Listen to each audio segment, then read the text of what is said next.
Salut les Dédés, j'espère que vous allez bien. Moi ça va pas trop mal, mis à part que récemment il a fallu que je vide la moitié de ma ludothèque parce qu'on va bientôt faire des travaux à l'appartement et donc il semblerait que ça prenne un peu trop de place mes jeux, je vois pas trop pourquoi. Mais quoi qu'il en soit, j'ai fait en sorte de garder l'essentiel des choses dont je veux vous parler sous peu, parce que je vais pas vous laisser tomber comme ça les gars, c'est pas parce que on me prive de plus de la moitié de mes possessions que je vais vous abandonner. Et notamment aujourd'hui pour ce nouveau numéro de j'achète pas, je suis pas peu fière de moi parce que j'arrive à coller à l'actualité du moment et à vous présenter un jeu tout juste sorti et dans les starting blocks quoi. Il est en rupture un peu partout. À croire que ça va être ma spécialité de faire des vidéos sur les jeux en rupture, hein, parce que si vous l'avez pas vu, j'ai parlé de Goblivion il y a quelques temps. Et Goblivion est introuvable aussi en ce moment, il va ressortir en juillet. Mais là, on est là pour faire un j'achète pas sur un jeu hype du moment. Et c'est donc roulement de tambour, Cartographeur. J'achète pas pour Cartographeur, je rappelle le principe pour ceux qui me connaissent pas encore, mais bienvenue. Je vous donne 2-3 infos à propos du jeu, totalement sorties de la boîte. Non mais c'est des infos qui pour moi sont importantes au sujet de ce jeu. Ça va pas être des règles, ça va pas être mon avis, enfin il y aura un peu quand même mon avis parce que comme on me l'a pas demandé, et ben j'ai décidé de le donner quand même. Donc je vous dis des trucs importants qui moi m'ont surpris ou pas et qui vont peut-être vous aider à vous décider si vous le voulez ou non. Je commence par le même critère que la dernière fois pour Goblivion parce qu'apparemment ça vous a plu autant qu'à moi et donc c'est la taille. Donc je réexplique quand même pourquoi la taille c'est important, parce qu'il faut déjà savoir la taille de la boîte pour se dire est-ce que ça rentre ou pas dans le peu de place qu'il reste dans la ludothèque, ou s'il faut racheter carrément une petite étagère suédoise, et aussi la taille de la mise en place du jeu pour savoir si votre table de bureau comme le mien est suffisant ou si il va falloir aller empiéter sur le salon devant tout le monde et faire chier tout le monde. Et oui, parce qu'il n'y a pas tout le monde qui aime les jeux de société, et si vous avez que des gens qui aiment des jeux de société autour de vous, et ben tant mieux pour vous, mais venez pas me narguer ici parce que moi c'est pas le cas. Moi je suis pas venue ici pour souffrir. Faut que je fasse gaffe à ça parce qu'il paraît qu'il y a un copyright. Ne balancez pas les gars. Ouch. Si le cadrage et la luminosité ont totalement changé, c'est parce que, en grande professionnelle que je suis, je viens de donner un énorme coup de pied dans le trépied, et donc il y a tout qu'à bouger. On reprend avec cette histoire de taille. La taille de la boîte de Cartographeur, c'est 23 de haut, 15,5 de large, et on est sur du 5,5 d'épaisseur. La dernière fois je savais pas trop comment appeler ça, mais on va dire que c'est l'épaisseur de la boîte. Donc voilà, à vous de voir si chez vous il reste une petite place quelque part. Moi là ça passe pas. La triche. On sait qu'en vrai c'est vide derrière. Bref, voilà Cartographeur pour vous. Si ça passe pas, franchement, sur la table de chevet, en dessous du lit, entre deux casseroles, elle est pas très grosse cette boîte, on peut quand même faire un effort pour lui trouver une petite place sympathique. Ensuite, niveau taille de jeu lors de la mise en place, donc j'ai fait une mise en place pour 2 joueurs, ça prend à peu près 40 cm par 46 cm, le 46 étant variable suivant si vous voulez être plus ou moins proche physiquement de votre adversaire de jeu, tu vois. Donc peut-être prévoyez un peu de vous écarter si jamais il gagne et que ça commence à vous énerver un petit peu. Ensuite, la taille de jeu au niveau solo, parce que ce jeu se joue en solo, il est plateau friendly, comme j'ai envie de les appeler maintenant. C'est donc un jeu de plateau. J'ai fait la blague sur Instagram, elle n'a pas très bien marché. Mais donc, plateau friendly, je me suis dit que c'était un critère important maintenant à regarder, puisque comme j'ai été pas très en point récemment et que j'ai dû passer un peu de temps au lit pour me reposer, j'étais bien contente de pouvoir sortir mon petit jeu sur un plateau, l'installer là-dessus, parce que vous voyez ça a des pieds, l'installer là-dessus et pouvoir jouer au pieu. Et je parle bien de Cartographeur. Alors c'était un peu serré sur le plateau, faut l'admettre, mais bon ça passe quoi. On n'a rien sans rien les petits gars, ça permet quand même de pouvoir faire une petite partie sans trop bouger, c'est franchement pas mal. Et non, je ne suis pas sponsorisée par la marque suédoise. Peut-être les appeler moi parce que ça fait déjà 3 placements de produits en 2 vidéos. La petite armoire, le petit bureau, le petit plateau. On tient peut-être un filon là, hein. Le deuxième critère dont je vais vous parler, c'est quand même important, et il s'agit de la mécanique de jeu. Pour cartographeur, au niveau mécanique, on est sur du flip and write, donc c'est facile, on retourne des cartes et on applique l'effet des cartes. Alors des fois il y a plusieurs effets possibles, faut choisir, etc. Alors, si vous n'aimez pas du tout les flip and write and roll and write, etc., je vous rejoins un peu, j'ai un peu de mal avec Doodle Island, avec Welcome to, etc. Ça me passe le temps, j'y joue parce que ça passe le temps et c'est les seuls jeux presque où tu peux à chaque fois jouer en solo. Mais j'ai un peu de mal aussi, je trouve ça assez redondant, assez bon ok je lance mes dés ou ok je retourne ma carte et je subis ce qui arrive.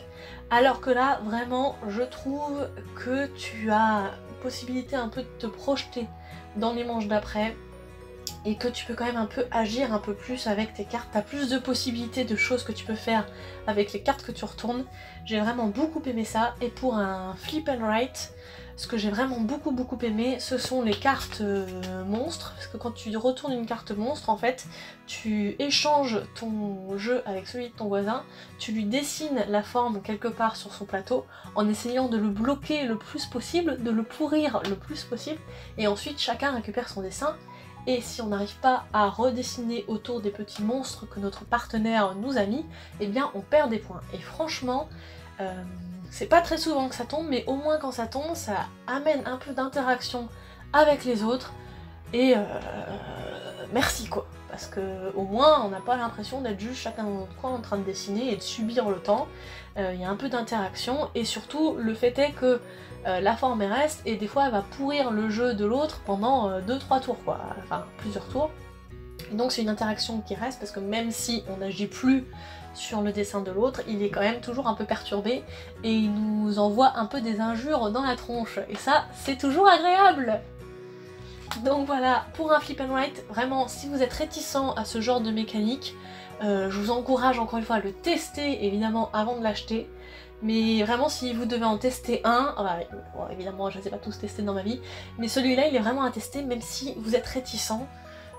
Moi la première c'est vraiment pas le truc que j'aime le plus comme mécanique, mais pour le coup je trouve vraiment qu'il y a un petit truc en plus.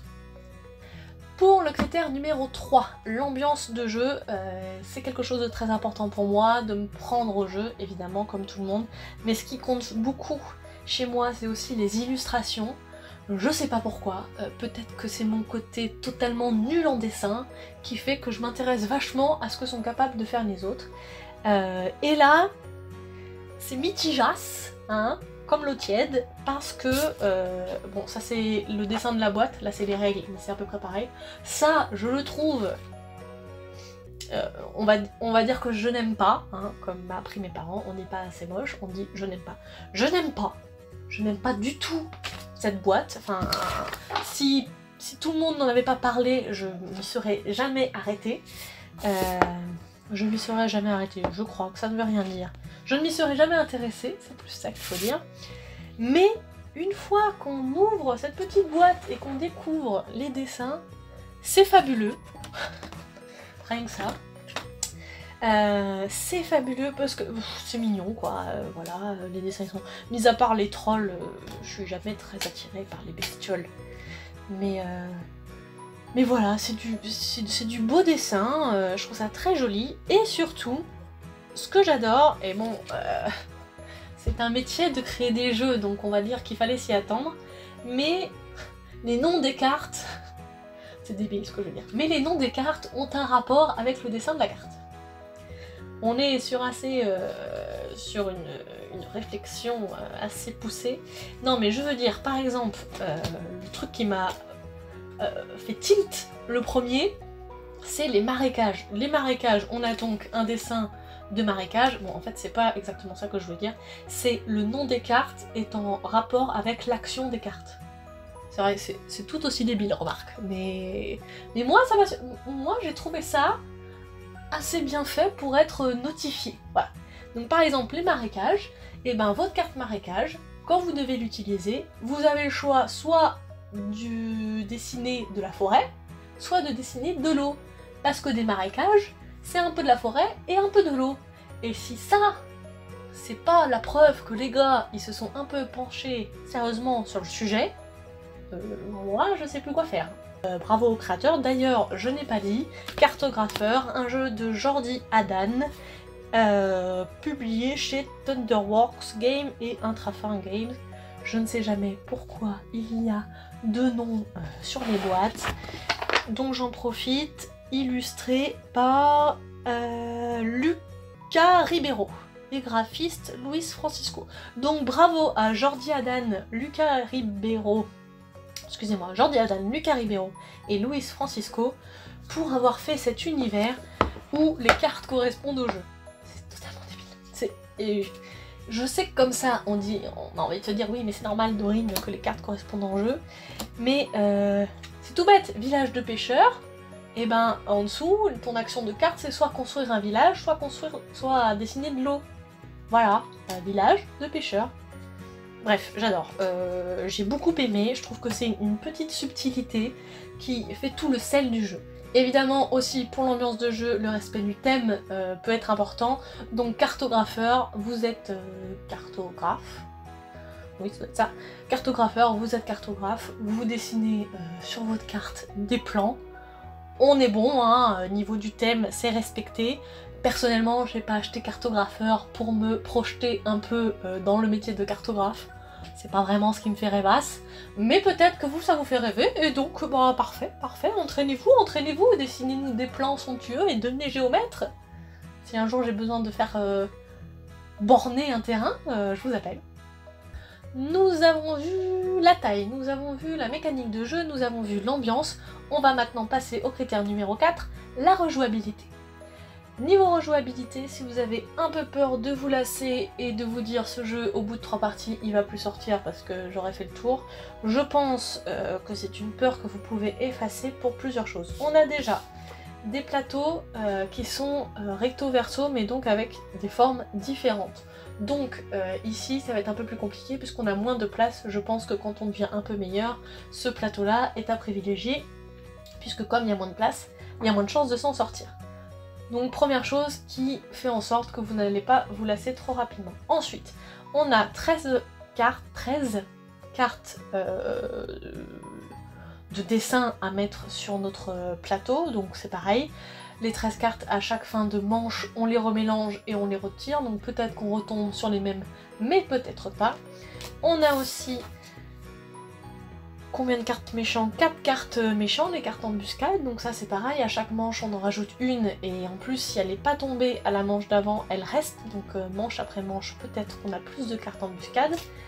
Et surtout, on a 16 cartes décompte, ils appellent ça, et donc à chaque fois, donc, elles sont divisées en 4 catégories, et donc par catégorie, il y a 4 cartes dans chacune des 4 catégories. Donc,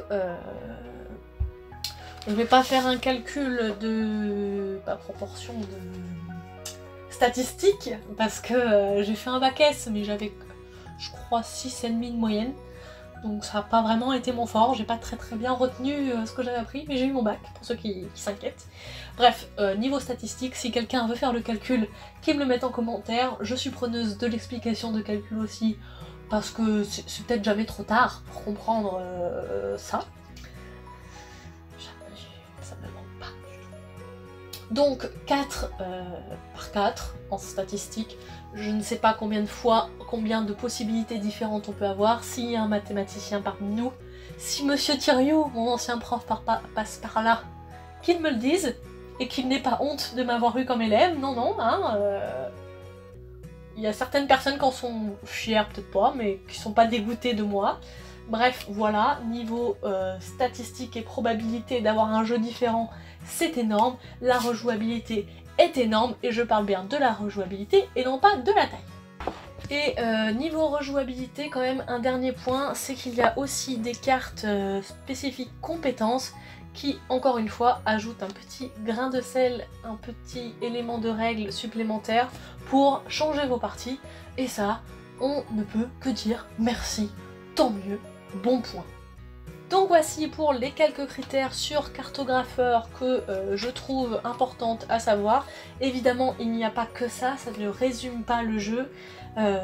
Moi, c'est vraiment un jeu que j'ai beaucoup aimé et bon, j'ai pu le faire tester que à 2 personnes pour le moment parce que je ne l'ai que depuis une semaine.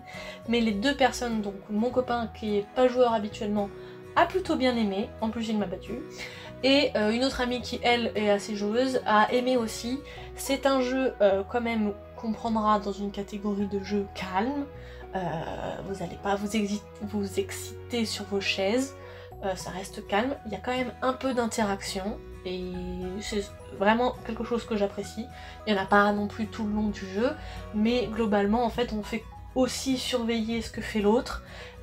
Donc il y a quand même un lien entre les joueurs. Il est très facile à sortir, très facile à expliquer.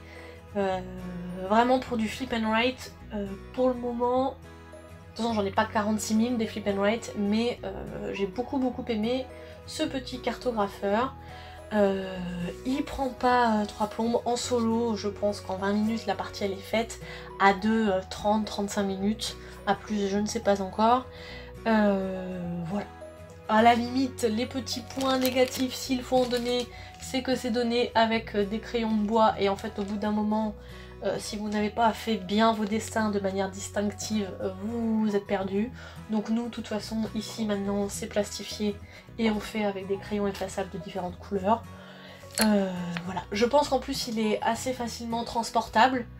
Voilà, il suffit de prendre 1 ou 2 feuilles suivant combien vous êtes pour jouer, tout le paquet de cartes. Il n'y a pas besoin de la grosse boîte à partir avec un petit élastique autour des cartes ou une deck box et on est parti. Moi j'aime beaucoup. Voilà, j'espère que ça vous a aidé à savoir si vous le vouliez ou pas. Peut-être que ça vous a confirmé que les flip and write c'était pas pour vous. Peut-être que voilà, vous êtes vraiment trop bloqué par le fait que être cartographe ça ne vous intéresse pas. Bon ok, mais franchement on passe vraiment au-dessus du fait qu'on n'est que en train de dessiner des cartes. Et voilà, moi j'adore. Donc voilà, cartographeur, 4 critères que je vous ai donnés. Évidemment, ça ne résume pas tout le jeu n'est pas limité à ces 4 critères que je vous ai donnés. Il est un peu plus profond que ça quand même, mais si vous voulez en savoir plus sur les règles ou sur la présentation du jeu, etc., vous avez certainement d'autres vidéos sur le net qui font ça très bien. Moi, je voulais vous donner les critères qui parfois me manquent avant de faire un achat. C'est un avis purement sincère, hein. De choses qui sont assez remarquables pour être remarquées. La vidéo j'achète pas cartographeur est terminée, j'espère que ça vous a plu. N'hésitez pas à me mettre un petit pouce en l'air ou à me laisser un commentaire et surtout à vous abonner. Voilà, je vous souhaite une bonne partie. À revoir.